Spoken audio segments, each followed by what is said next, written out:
You only have to walk through the streets of Cusco, Peru to see that something's wrong with what conventional archaeologists are telling us. Now what you're looking at here is Inca period construction.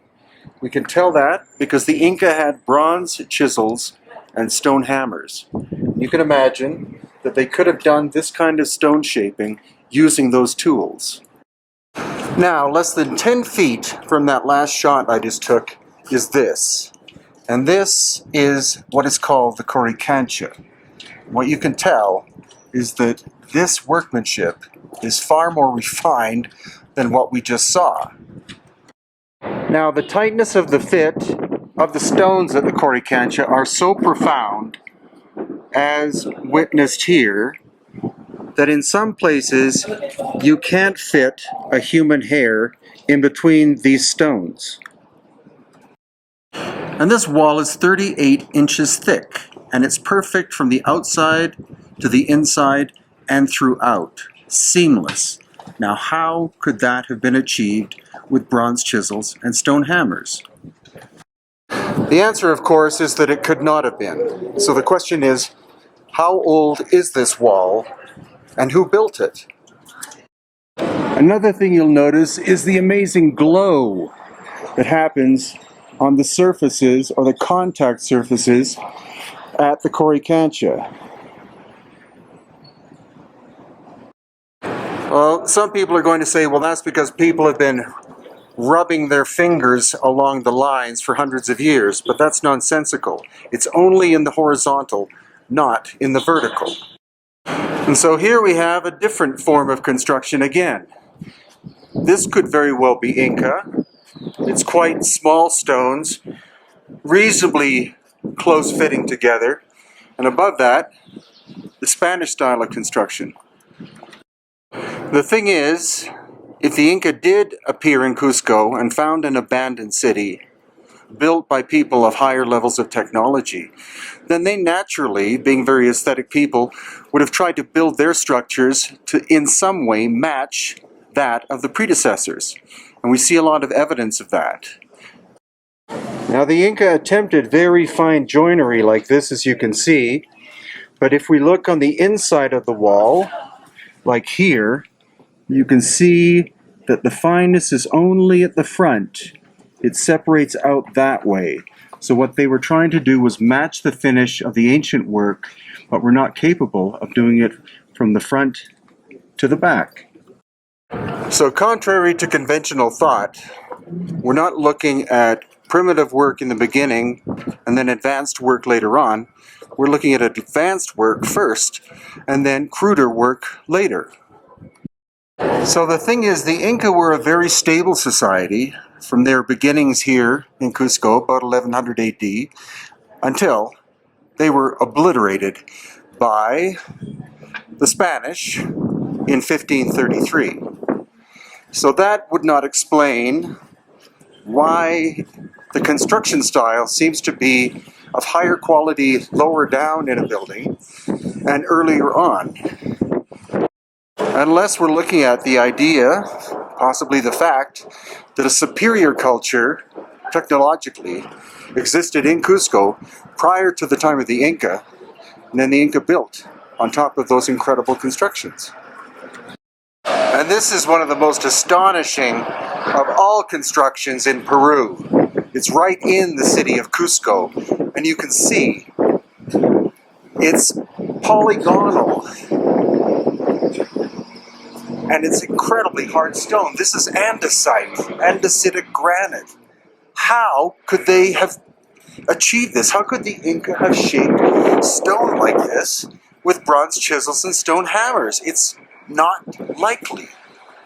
And the only reason why this wall still exists is that when the Spanish arrived, they looked at it, thought of taking it apart to build their own buildings, they just gave up because the scale of the stone was too big.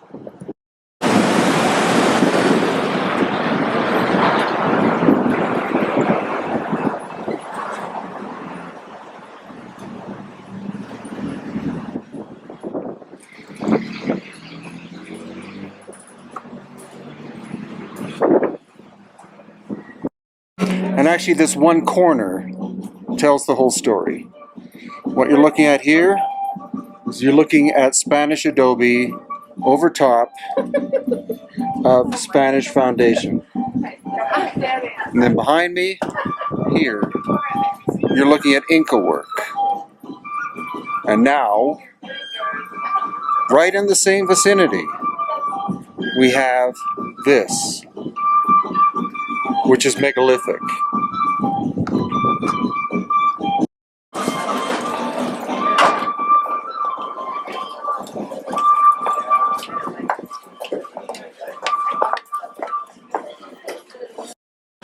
So what this is basically just a preamble to ongoing investigations of mine and others into the true origins, not only of the city of Cusco, but our history in general. I and many others do not believe that civilization simply goes back 5,000 or 6,000 years, but several thousand years before that. The story is getting far more interesting because we have geologists, engineers, oral traditions, and other experts who are telling us that what we're saying seems to be true. That Cusco, for example, is not a city that was started by the Inca. It was a city expanded by the Inca. Oh, but anyway, mainstream archaeologists saying, yeah, it's just brute strength, manpower, and tedious chipping away at the stone. You would think it would take them, whatever, weeks just to do one little stone, like one big stone, I should say. But the whole thing of why those things are really there is still a mystery. And then you have the knobs too. Mm-hmm. What do you think, Brian? What's your what would be you got any explanation for that? Well, like David says, they literally in the 21st century, the modern archaeological explanation is that those pock marks were for shoving a tree trunk into to help lift it. Right, and then lift it up. Yep, shape it, bring it back down to fine tune it. Even lift it up again, fine tune it a little bit more, drop it, keep lifting it, dropping it. But you'll notice that not all the stones have this either. Right. It's on maybe 10% of the stones. And other stones have, instead of that, a knob coming out, okay? And others don't have any of that at all. Whenever you're working, in my mind, with 100-ton blocks of stone, 50-ton blocks of stone, Baalbek and stuff are 1,000-ton blocks of stone. Again, the mainstream's always like, well, it's just brute force and manpower, and you just get so many thousand people hauling a rock, you're going to move it. I mean, mathematically, you can figure that out. But the big question is, why are people trying to do something that is so obviously incredibly difficult? Okay, I mean, and even modern engineers are looking at this going like, wow, why would you even do this? And what I always maintain is whoever was doing this and how they did it, it was easy for them. Okay, it wasn't some very difficult thing to do, but something they could quite easily do. And that means, and let's forget about quarrying and cutting the stones, but just lifting them and moving them. And in my mind, that really takes some kind of levitation, anti-gravity, turning the stones weightless somehow, which could be with sound.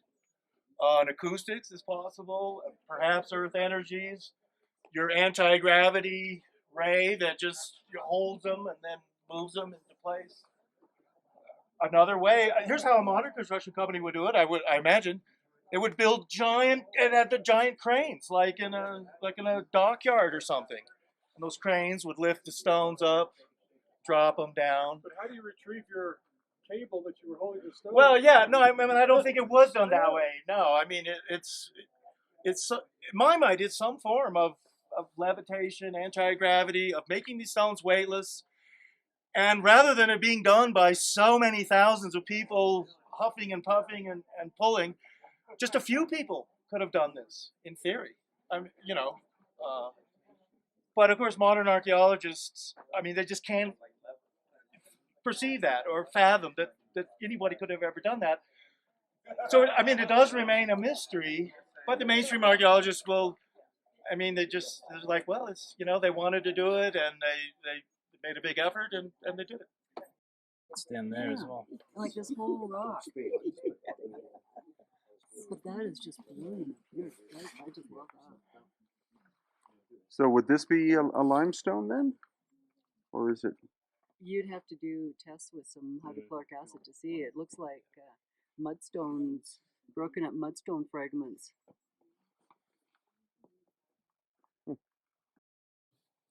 Would seem to be many thousands of years old. But once again, the mainstream archaeologists saying that the Incas were doing this just 100 years or so for the Spanish got here. Yeah, right.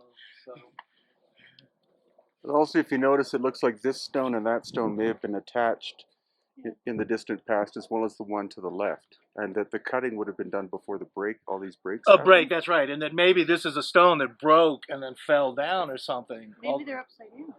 But it kind of seems like that it had broken and been flipped over. Although sort of that wall is pretty straight, and this one too. It's baffling, and no one can really figure this out. No. Then you have what looks like stairs. Yeah, the upside down staircase. Staircase, yeah. They could just be upside down. So it is possible that all the cutting was done, and then later there was a major cataclysm. But how many thousands of years ago? Must have been some, because otherwise, why are you spending the time and energy? Well, and once again, is it so difficult and time consuming for them to do this? And why? Or was it some easy thing to do where they could? I mean, maybe one or two guys just did this in a day. In terms of weathering, like of that surface there, do you have any idea how long it would take if it was once smooth and now it's so stippled? But this is Well, kind of you know interesting what? here how they created If a that narrow initially was smooth, it was wall obviously here by boxed off. cutting it here, Uh-huh. It got broken off somehow. Right. So you take that broken off surface and then you weather it. Yeah, but how long do you think the weathering would have taken to create a surface like that? Hundreds of years or thousands? Think of a tombstone. Oh, okay. It doesn't really last that long. Yeah. Yeah. Hmm.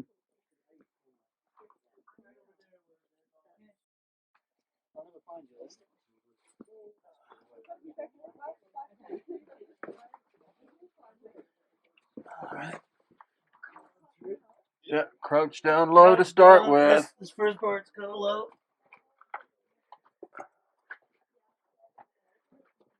Whoops. Keep your head down.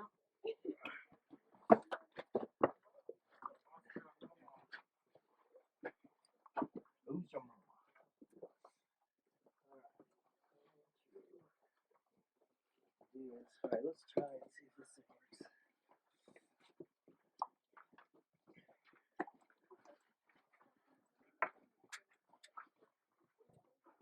Aha, got my glow stick now.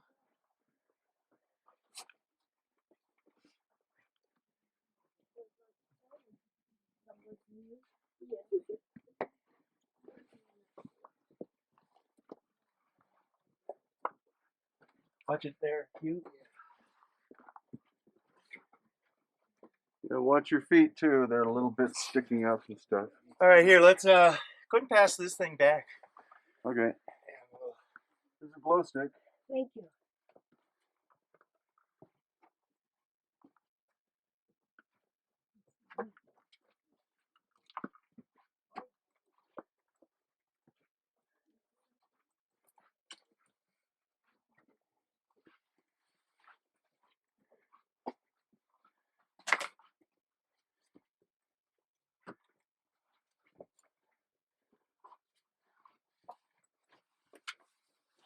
All right, and there's the exit.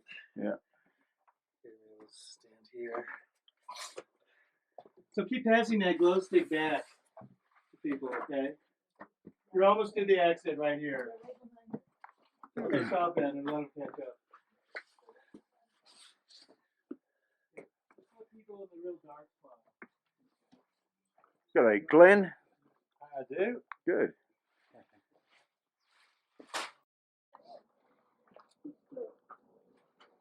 So a lot of these weird cutout areas here. And the cave we were in was probably natural, but was enhanced. Much like this one, another one we're going to go through.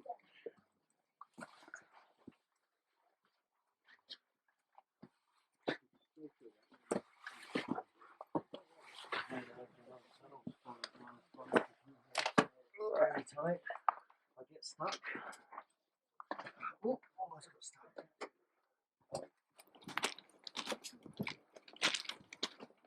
Right, there you go.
But they can't stop us.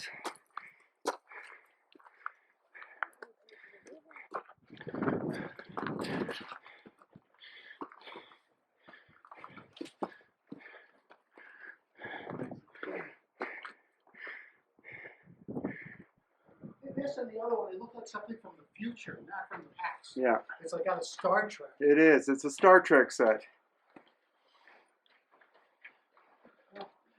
I've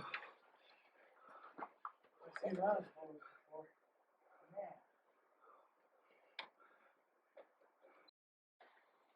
Man. The portal. There are a few parts later. Jared Gold's getting the code. Worth the all. Here. Yeah, look at this. It's incredible. The ancestor, it was more old than the Incas. But the Incas, when they came here, they found this beautiful temple and they still were shipping here. Now, also, I have a shape here. Look at that is the eye. It's actually a big Puma head. Yeah? Eye. That's middle here corners, always three. That was part of the ear part. But it's missing, of course. You can see clearly. Yeah, eye. That's been the mouth of Puma. Where is exactly the connection? And these two protuberance here, this connection, and that's the teeth of Puma. Yeah? And that's probably a doorway also here. But that's in the local philosophy is called Chacana, you know, the three levels of the world. So everywhere you will find, look at three corners. Three corners. The number three, it was not only Inca, it was more oldest. Yeah? About this window, it's another doorway. So in so many places, like at Puno, you will find kind of these doors. It was like a doorways as well. Probably they can make connections between that temples. Of course, this is not the real level of that. Most of this soil where you are standing up, so came from this hole. Also, it was nice ornamental place. It was. The people who climbed, you saw really clearly some windows there, still on one side. So making excavation, probably we can find more evidence, more important things just here. So coming at night, I can, so many times at night, you can feel energy running around here. Almost if you can by yourself, you can just, can be scary, yeah? Really, really strong energy here. Also, when you are only you here, you can feel energy. Now, it's so impossible, but because we are a big group. But also look at, yeah? It's pointing to Cusco also here. Cusco is in the south part. all this mountain. So I see a face in front. Can you see the big hole Uh-huh. in front? That is one of the eye. Yeah, the right eye. The left side is almost disappearing. The mudslide is almost covering, and you can see the big nose checking us. Look at Uh-huh. checking here. And kind of arm is face. coming out from the mountain also. See? So focus on this hole, yeah? That's one of the eye. Okay, here we have the horizontal dimension, which is almost exactly 4 feet. So could we have this one now, please? No, the vertical. To get the proportion on the, yeah, up, yeah, where that is. Perfect. Okay, so now we have the vertical, which is 59 and 3/4 inches. And then could you also do these two as well, please? Same thing, horizontal then vertical.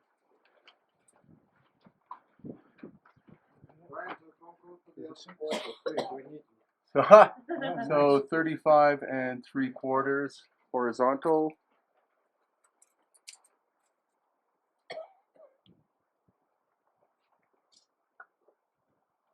$51 and 5/8. I'll do the bottom. So on the bottom, we It's have hard a, to know whether that's straight. yeah, we have an outside dimension of 49 and 3/8. So we have That's a, off. That's not that was they didn't have that straight. okay, no, it's still 49 and 3/8. So it's a slight taper on the way down. Internal 37 and 1/4 inches. And then could we have the could you do the inside? Like this, the depth Very here. hard with the curvature. Eh? That's okay. No, Actually, just a curvature. basic idea at the top. So here we have 18 and 3/4, and at the bottom 21. So there's an internal taper as well. Do you hear about el fenómeno El Niño happening in South America, in the Pacific Ocean? So probably this phenomenon killed most of these pre-Incas culture. But the Incas were prepared for that. They were really smart. And these people create this kind of storage house located mostly in the top of the mountains. Because why? In these places you can feel more strong windy. If here you said that the wind is really strong, imagine up there. How strong is that? Just to keep really fresh these crops, these dry crops. We're talking about dry potatoes, dry meat, dry corn, that they usually in all these valleys you will find the best corn of Peru. Really big white corn, almost 40 centimeters, and the grains are really big. As you can see, between January and February month, what is this the right time to take this harvest corn? Yeah. Uh, Between the larger building, could you see? Could you focus on the large building up there? So on the left side, you can see a rocky side who has two cracks. Could you find it? So that's actually is a big face. Yeah. Could you see this the face? He is. So actually we already see this face in the mountain. Look at in the picture, yeah? First. Focus on the picture first. See the mouth and the eye. Look in the frame here. Look here. Look at the big building. Oh yeah, here I see. Yeah, that's Viracocha. Oh yeah. Okay. Yeah. Yeah. So actually the idea is to have this perspective of this face, yeah? So what the Incas represent here, it was the main god, the universal god called Viracocha.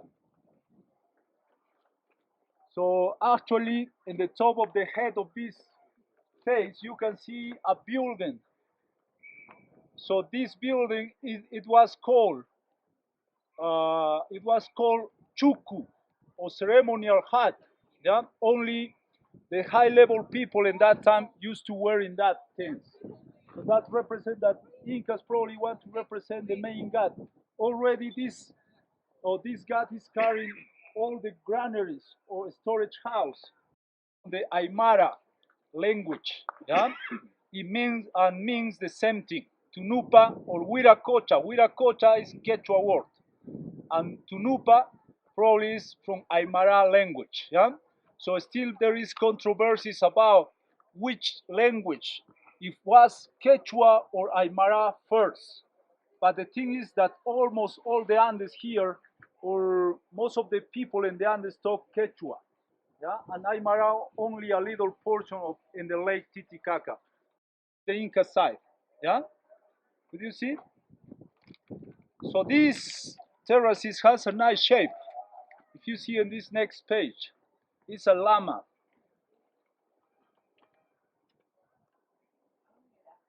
So if you climbing this mountain, you can see all the where we are now here has all this profile, yeah, all this shape. So the llama, like for example, there is another place called Pisac in the Sacred Valley, and look at the shape of that. Machu Picchu, tomorrow we're gonna be there, and Machu Picchu has so many different shapes. Depend or according in which part of the mountains you are, you can see different shapes. For example, hummingbird, once they died, so they have to go first their bodies inside of the earth, returning to the Mother Earth.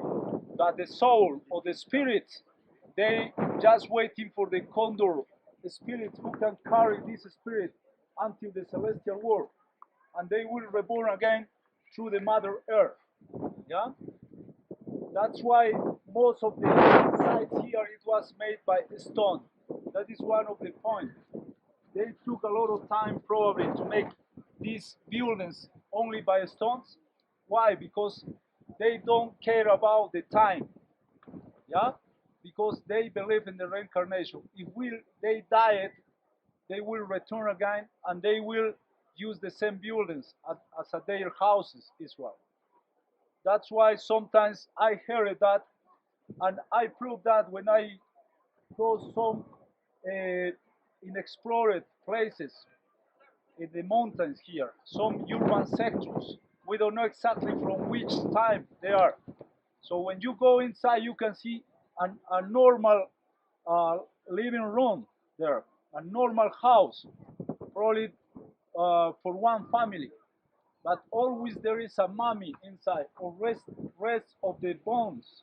What does mean that sometimes these ancient people used to live close to their dead people. They make a little altar inside of their houses, and they always worship these people, waiting to return again, yeah, to these lives. We're climbing up to the Temple of the Sun at Ollantaytambo, outside of Cusco in Peru. And here we'll find clear evidence that a very ancient culture, much earlier than the Inca, were here. And they were megalithic builders. They were able to work and move stone up to possibly in excess of 60 tons in weight. And I will show you also where the quarry is, because the quarry is not that close to here. It's actually on the side of another mountain. So the Inca built what you're looking at, but where we're going, up there, they did not, exactly. The question is, who were the ancient builders who did the construction prior to the time of the Inca? So we're going to look at 3 different time periods, 3 different construction techniques. This is fine Inca work. The stairway is Inca. But now we move into finer work. So the theory is that we use this probably, it was like a little protuberance just to help to carry that. They put it kind of ramps here, and they can carry on just to put it where is the right place. The other thing is that probably the Incas leave that representing as a breast of Mother Earth. Yeah. The other point, the other theory said that probably this is that's produced shape when the sun hit really strong here. So as you know, the material when the sun hit really strong, the material changes or grow a little bit, change the perform. You understand that? Perform. So to don't happen that, so the Incas they leave that things because all the heat of the sun, when the heat inside of this stone, can go out really easy, and the material can change. Otherwise, we can see the walls is quite open. But about these opens, this happened for earthquake, and probably the Spanish when they came here, as at the stones that we saw down there in the base part, there is a lot of big stones there, just everywhere. So we're part of these walls one time, yeah. So the Spanish they pushed down until this place because the theorists said that probably the Spanish want to kill everything that connect with the Inca religion, and that is Inca religion actually. Yeah, really huge stones. So here you're looking at some of the finest stonework in the Americas and possibly in the world.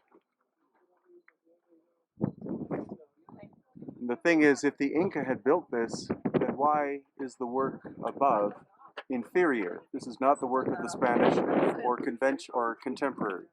This is ancient workmanship. The finest workmanship is lower, no evidence of tool marks whatsoever, and these curious knobs which appear seemingly randomly. But Rogelio, our guide, has come up with a very compelling theory based most likely on what his ancestors knew, and that's that these could actually be functional in terms of energy release to make sure that the wall remains stable as it heats up and cools down during the day. And if you kind of look at it, in some cases they're not random. This one would be in a very strategic place for expansion and contraction. Possibly that one too. But where we're going is even higher and even larger stonework. And again, the conventional idea is that the Inca had a bunch of slaves who did this.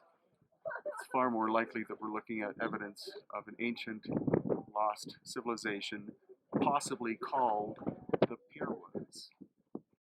Now the question is, how was this work done?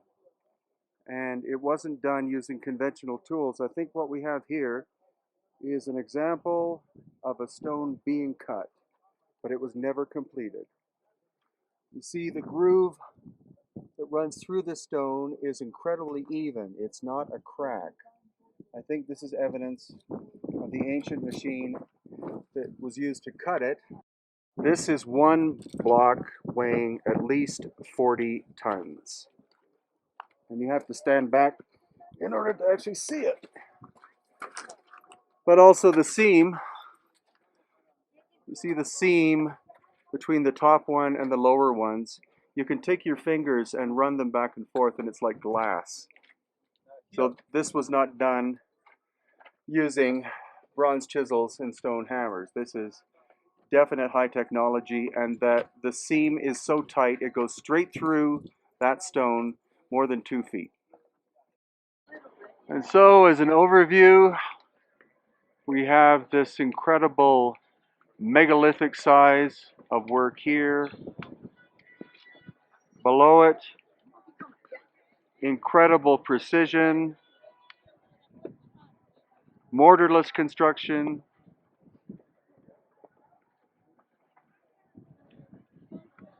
and then we have what is known for sure as Inca work.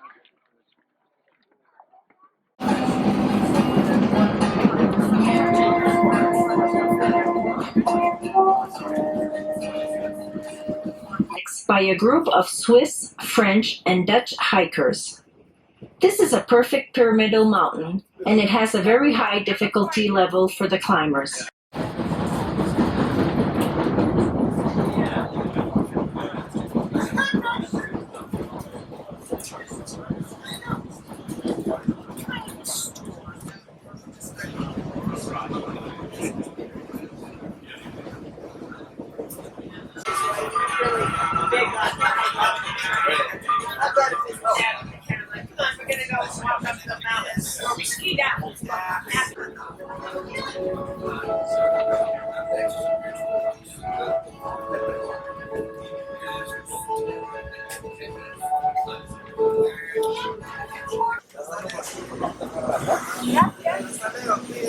Gracias.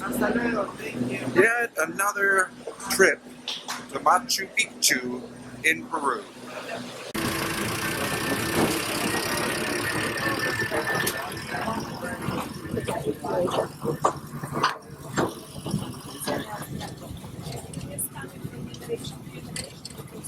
Who had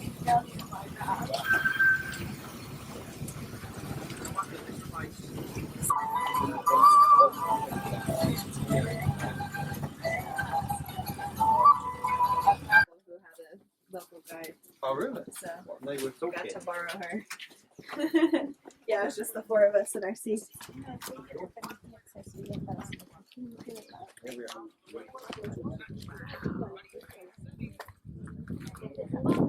The places they use pre-Inca foundations, but in this case, yes, they found huge rocks in whole mountain because they use local stone here. Because we are into the white granite rocky formation. The location here is perfect because we are into the Apucuna. Apu is a mountain and Apucuna mountain.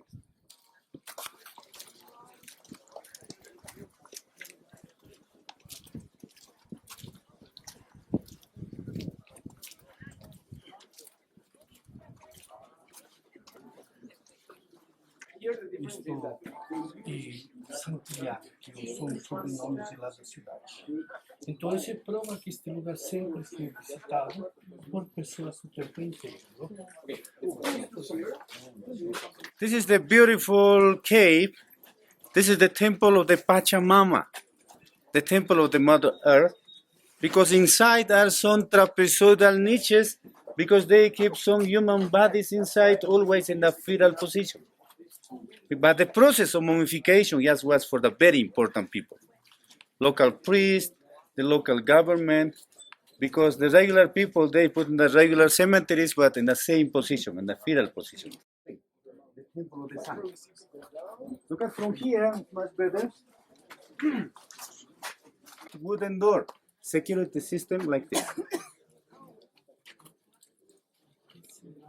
And this is one rock.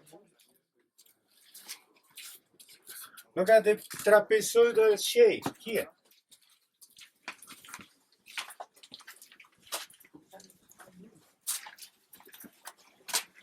This is part of the temple of the sun. Good quality architecture. One person in every window. We are now in the Inca Palace, King's house.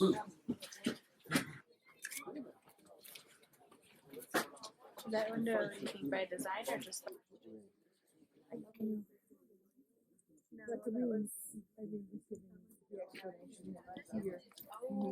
I'd already been looking there.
Here, because look at two round stones with water, they use like a mirror for astronomical observations.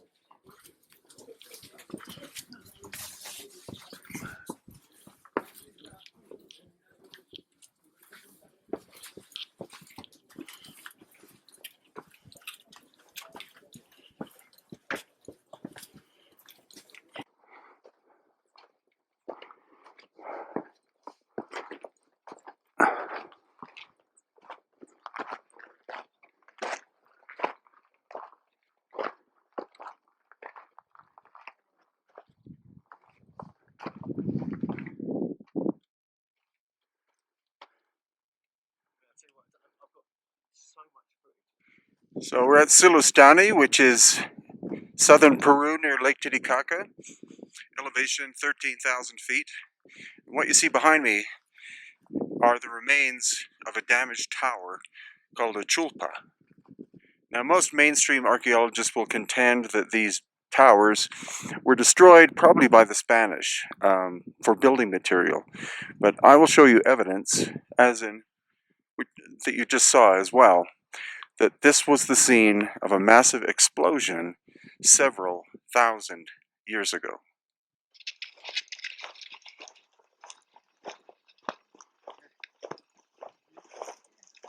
So what you can see from the tower that I just showed you is that half of it's gone. If it was being taken apart for building material, it's more likely that they would have taken it apart more evenly than that. But what I'm contending is that there was a massive explosion that happened, causing the westward sides of all of the chulpas to be literally blown apart. The large square one that you saw in the beginning of the video, some of the stones from there are several hundred feet away. Who would take a giant stone of many tons down and then roll it away in that direction? So look at the possible theory that what this was not a tomb originally for some ruler, but it was an acoustic generator. If you look at the shape, it flares out from the bottom to the top, which doesn't make good building sense, but the interior, there is an entrance, and the interior is beehive shape. The stone in the core is called andesite or diorite, which is very hard. And then it's quite densely packed in there with white clay, which is from another area. It's not from this location. So if you had a tone or a sound on the inside, that sound could have been enhanced by the denseness of the diorite rock, with to some degree the clay acting as insulation. Then you have an empty or hollow layer, and the structure is surrounded by basalt, a different stone, not as dense, and those divots you see in it could, again, have possibly enhanced sound. But for what reason?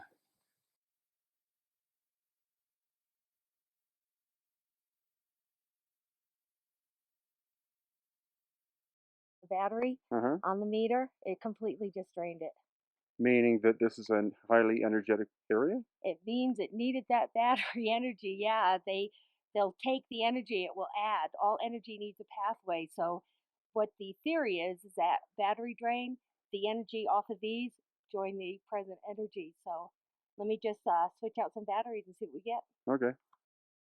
So earthquake damage would have caused more or less even, I would think, damage to all sides of this structure, but it's mainly on the western side that the destruction happened. So that seems to be that some kind of force moved from east to west. That could have been an earthquake, or possibly something else.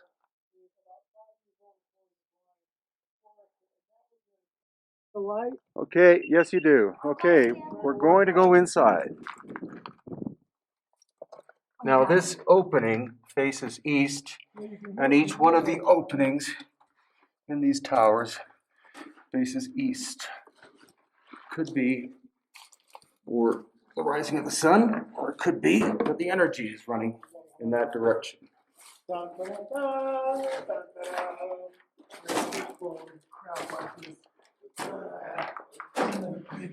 It's too dark in here to really record anything. No. The sound LA, in here You're good. is quite amazing. We're good? Absolutely nothing. I did check for bats. There's nothing. Oh, man. We're good.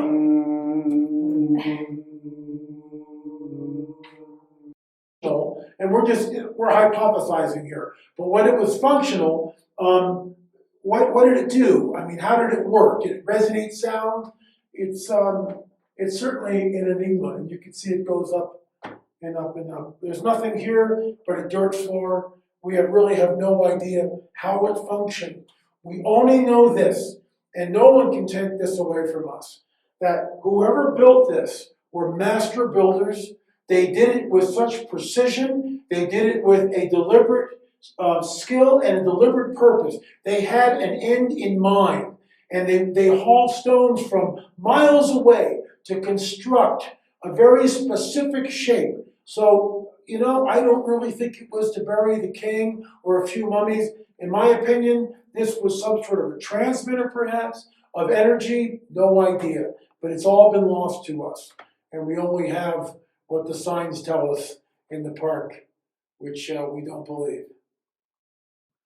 So there's often a presumption by the general public and by academics as well that older cultures, as in pre-Columbian cultures, were more primitive than us because they didn't have cell phone technology or something. But what we've witnessed here is that you have megalithic builders in this area, we don't know when, several thousand years ago, who had the technology of being able to build these massive chulpa towers. And lightning rods have actually been set up on this hill in order to ground any lightning that occurs here, because this area is very susceptible to lightning. Not just because it's a higher hill, it's not as high as the surrounding area, but it could be the residual energy that is present here in this site that causes the lightning to want to strike here. What we're looking at, I think, is an example of lost ancient technology, the capability to not only sense, but possibly even harness the subtle energies of the earth and utilize them, if for nothing else than for the storage of seed, because even the local stories here state that if you put seeds in a round building, that the products that you get from those seeds is much of greater quality and larger than if you put them into a square building. So it's quite intriguing, if for no other reason than for agricultural purposes, but possibly for more esoteric or even other pragmatic reasons. One little postscript thing is we did find the andesite quarries. There are several here in this plateau area at Silistani. That, of course, was the material put in the core, quite smallish stones. But the huge megalithic blocks, which are made of basalt, there are no basalt quarries on this peninsula. So the question is, how far away did those basalt blocks, some weighing at least 20 tons, have to be cut, moved, and put into place? The mystery continues.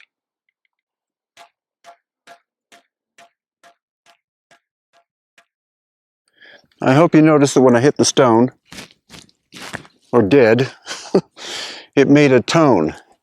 Now this is the debris field from the chulpa that you see in the background. It's highly unlikely that these stones were taken apart from the chulpa itself.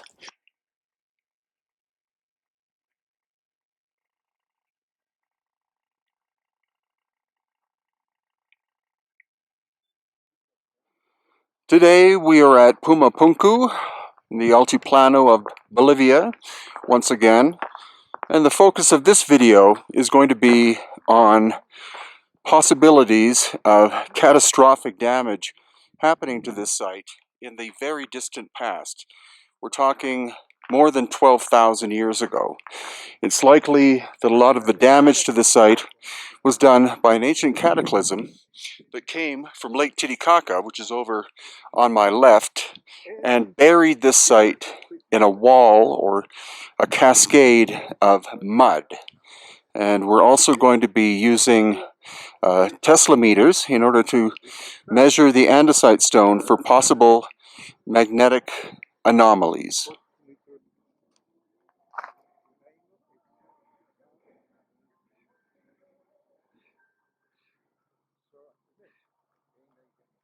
This is an excavation that was done, going down 2 to 3 feet, and all of these stones were found in place and in situ. So the question is, what would happen if they dug even deeper, which they so far have refused to do?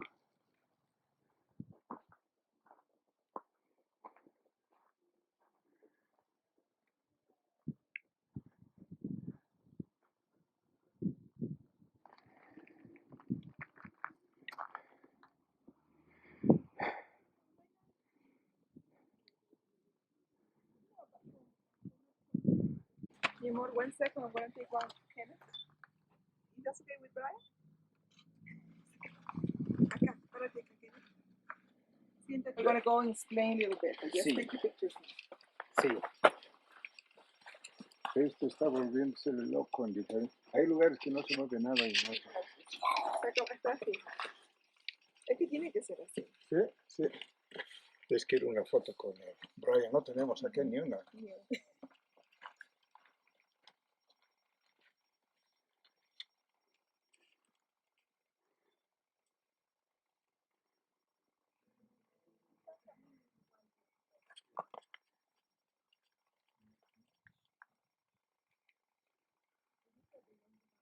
This is one of the most intriguing stones at Pumapunku.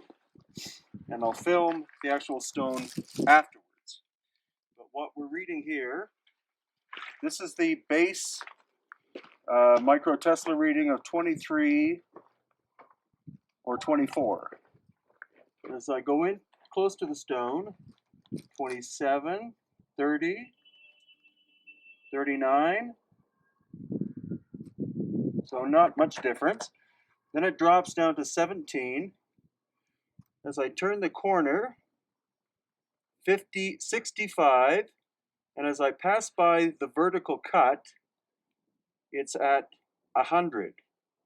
And then as I pass by that vertical slit, it immediately drops down to base. So this particular spot here is especially magnetic in alignment with the groove.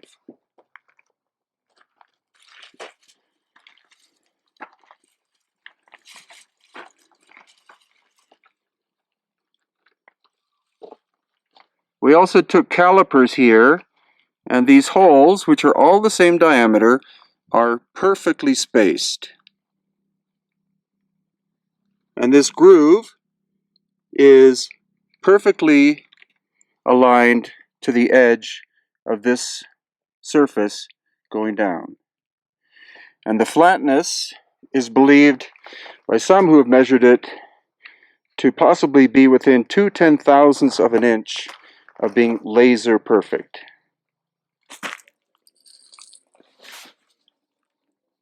And back. If you take a look at the magnetic needle, it stays horizontal and level here. But then when you bring it over to this point here, the magnetic field is so strong that it's causing the needle to dip, and there's an angulation of that needle. So it just kind of gives you some information about the magnetic field that's being generated by this stone.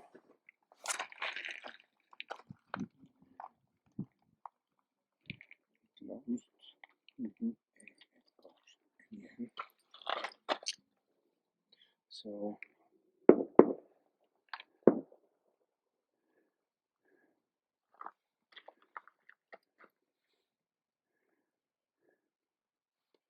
the magnetic field in this one is different.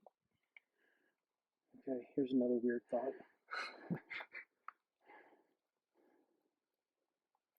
The move it, or the magnetic fields are incidental due to the forming of stones. So they did use magnetic fields in the past.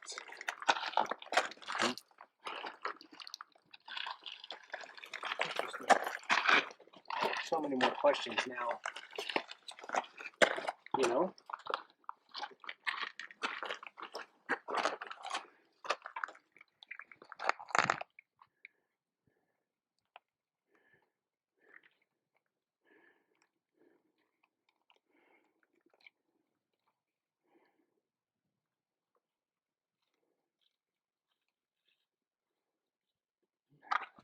I'm now going to film with the Gauss meter across the face of one of the H blocks.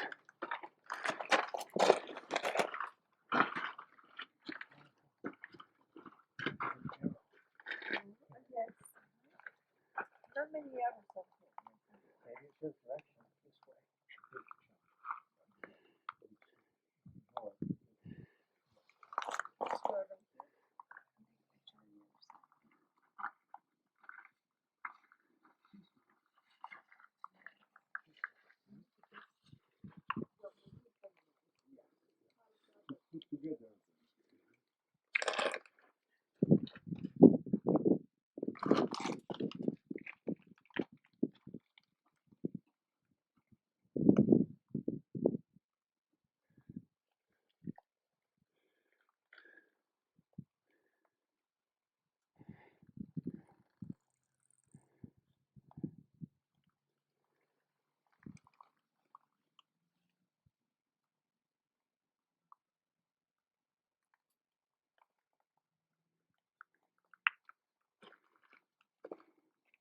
All right.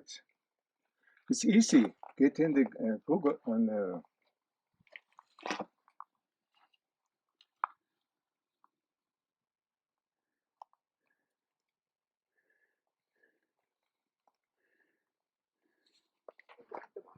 So that's pretty amazing that on the outside left edge of the H block, the Gauss meter was reading over 400.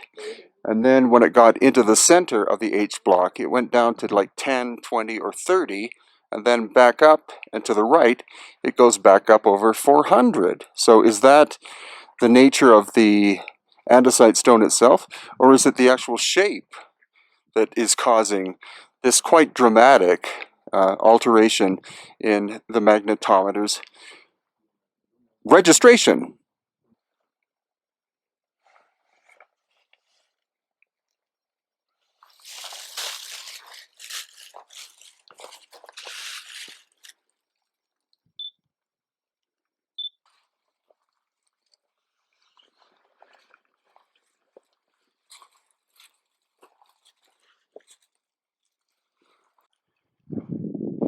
So as you can see, we're measuring major magnetic anomalies at Puma Punku this time, because we're focusing on that, and also the catastrophic damage. I'm inside one of the channels of excavation, and you're going to see some stones in here that look like they were thrown around like they were styrofoam.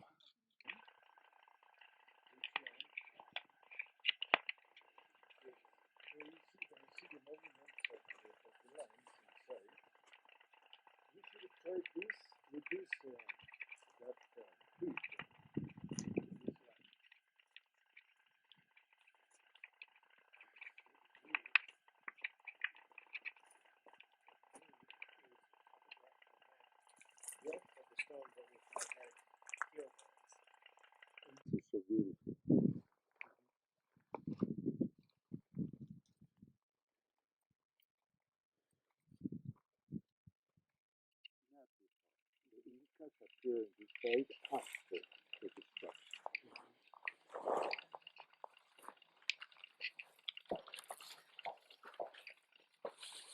do they move? How do they move? Color in the same stone. Kind of earthquake that drained Lake Titicaca. Comes. Yeah.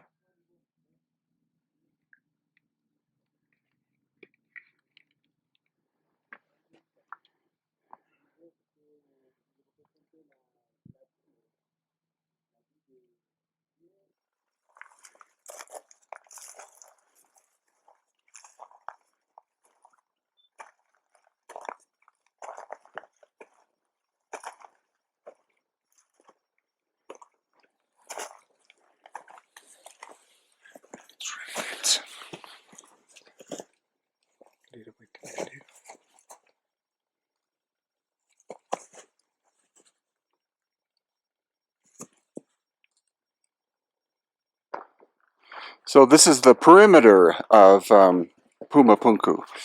And what you have is the first 4 levels are red sandstone.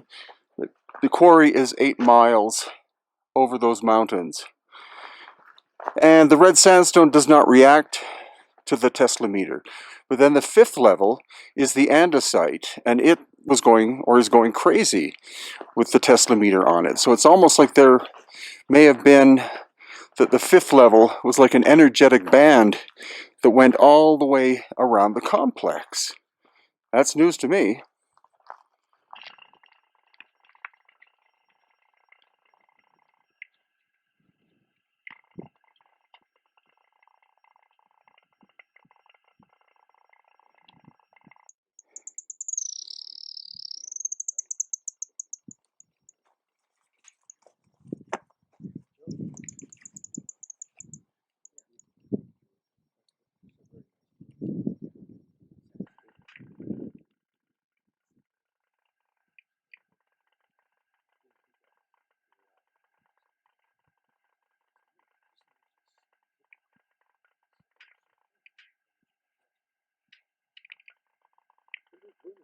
de otros métodos.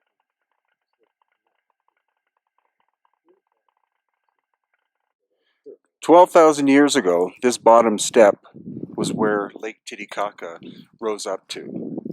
So is it possible that this ancient staircase, which is so heavily eroded, is in fact the staircase that led to Lake Titicaca, which is now 7 miles that way?